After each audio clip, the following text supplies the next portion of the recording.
Hey gang, it's JC and this is the Daily Dose for Thursday, August 4th, 2011, a combined venture with Mind Active in beautiful downtown Brentwood.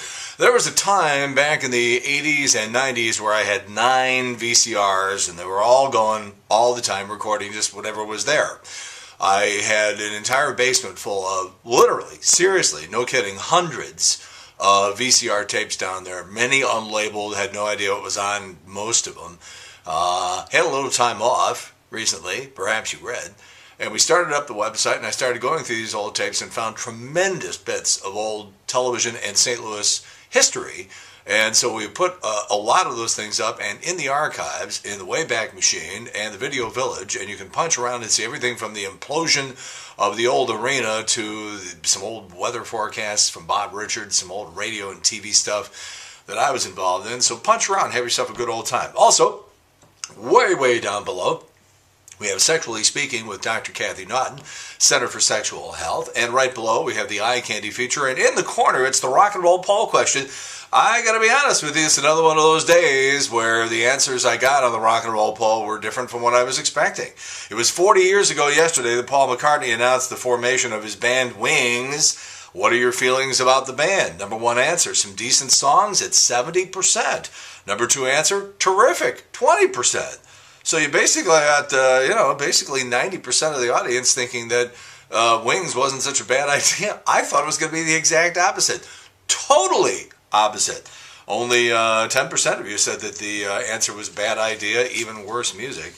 I got a list of some of the old Wings songs we're going to be doing on the show today. You know, we're on the air every day from noon to 3 on the Big 550 KTRS. Me and Trish Gazelle, and we have guests, Smash on Friday, Eric Mink on Tuesday. We're going to do a legal thing on Wednesday. Joe Marlatti, professional comedian. Al Raboski, the Mad Hungarian, does a baseball show with us from 1 to 2 every Monday. That's all on the Big 550 KTRS. All right, how about this family that wants to open a winery and a wine bar, and they have a nice piece of property at 270 and 70. They want to grow grapes and make wine and have a wine bar at 270 and 70. What do you think of that idea? A, they've come up with a great idea for St. Louis County to have its first winery, or B, grapes grown near 270 and 70 will produce crappy tasting wine and the family will lose their shirts. There's your rock and roll poll question for today. Please answer and we'll give you the results tomorrow.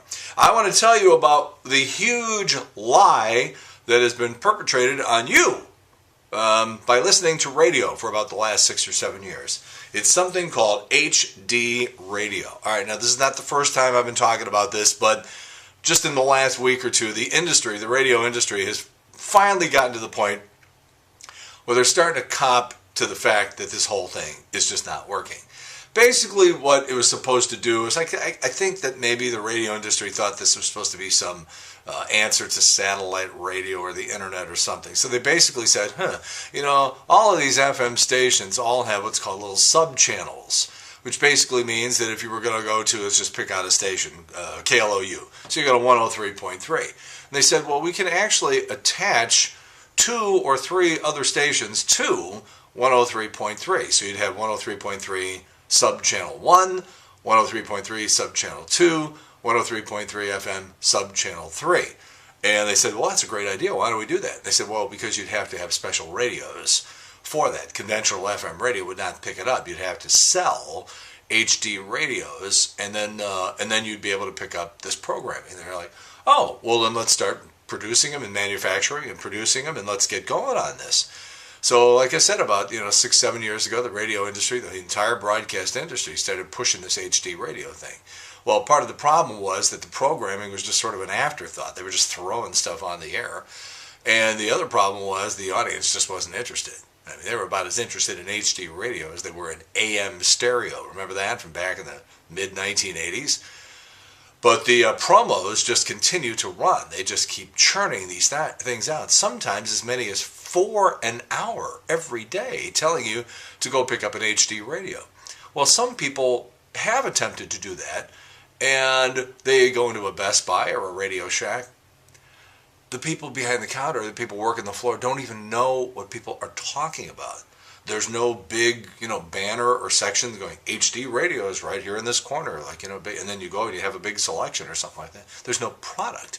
You want to buy an HD radio right now? Good luck. Some automobiles with new cars, or sometimes if you go to like a stereo shop, they'll install a dashboard radio that is equipped with HD radio.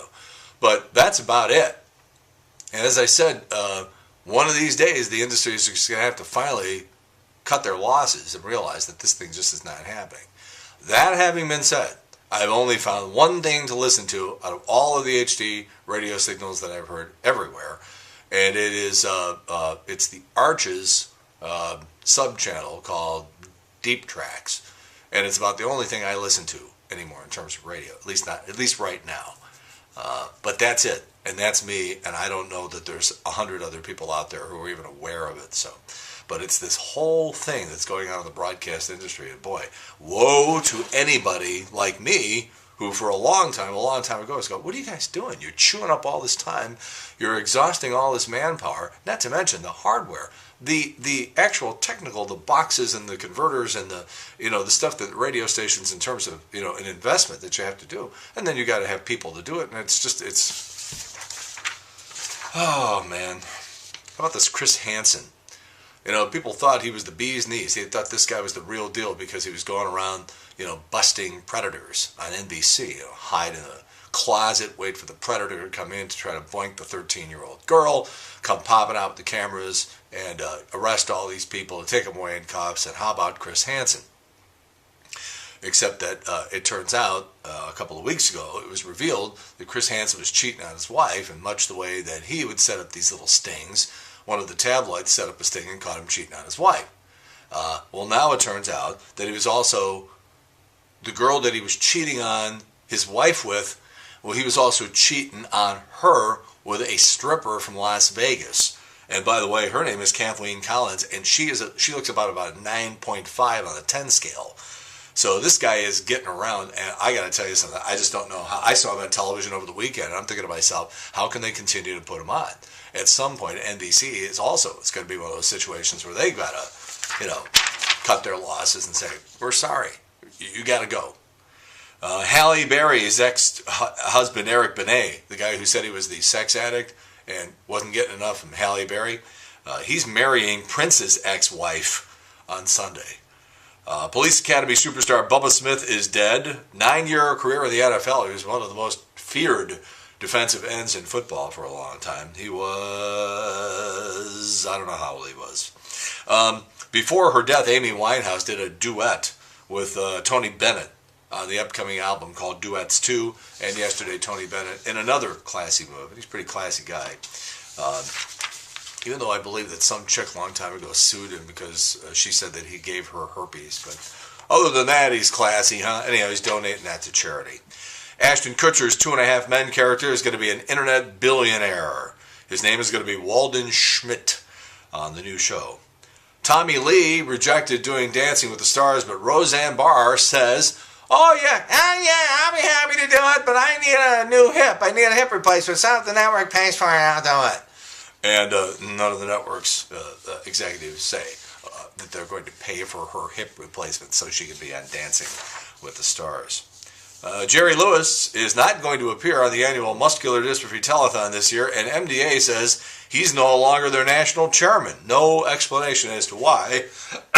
You sort of figure it out if you watch the deteriorating condition of this guy. And also he's been saying all these really bizarre things, talking about spanking kids and slapping them around, and he's just falling apart on the show and crying all the time, and he's 85 years old, and he just appears to be coming apart at the seams. So I don't really need a detailed explanation from MDA as to why they're not using him anymore. If you shop at Walmart.com because you can't handle the lines at the stores and the crowds and stuff like that, there's a new way for Walmart to make you angry. In a new study, Walmart had the worst shipping times of any major shopping site. Average 5.5 days to get your stuff. Costco.com, 1.5 days. That's pretty impressive. Women's feet are getting bigger. It's a fact. In the last 20 years, the average female shoe size has jumped from a 6.5 to an 8, and the women aren't happy about it. 41-year-old Italian guy went to spread his younger brother's ashes on a mountaintop and was killed by lightning. That would be irony. Say it with me. Irony. Thank you. Guy in New Zealand decapitated himself with a homemade hovercraft while he was demonstrating it for his family. President Obama turns 50 today. If you want to get him something, you might want to get his base back. And a 122-foot statue of Jesus Christ was unveiled in Peru. Officials built it to promote Peruvian tourism. Wait a minute, I thought that's what cocaine was for. Birthdays today, strange guy. Billy Bob Thornton is 56 today. He actually believes that he is the reincarnation of Benjamin Franklin. He is also afraid of antique furniture. Sounds like the perfect friend for Tony La Russa. And on this date, 1970, Ride, Captain Ride, Blues Image, Certified Gold. Great song. All right, JC's Eye Candy today. Just sort of the final word on the heat wave, which is just starting to break. Today, it's still going to be really hot, but the humidity is going to be way down. And I think early next week, they're talking about highs maybe only in the upper 80s, 86, 87 degrees. So we have the final word on the heat wave. It is right below what you're looking at right now on JC's Eye Candy. All right. So our rock and roll poll question today, what about this winery at 270 and 70? They're going to grow the grapes right there at 270 and 70 and then have a wine bar and a winery. And what do you think of that idea? Please answer the question. We'll have results for you tomorrow. In the meantime, that's it. JC's Daily Dose for Thursday, August 4th, 2011. A combined venture with Mind Active in beautiful downtown Brentwood. The roast of McGraw-Millhaven tonight at the Downtown Ballpark Marriott. Get out the protective headgear is all I can say. And, of course, we'll talk to you every day from noon to 3 on the Big 550 KTRS. In the meantime, we beat this one to death. Have a good one. See you later. Bye.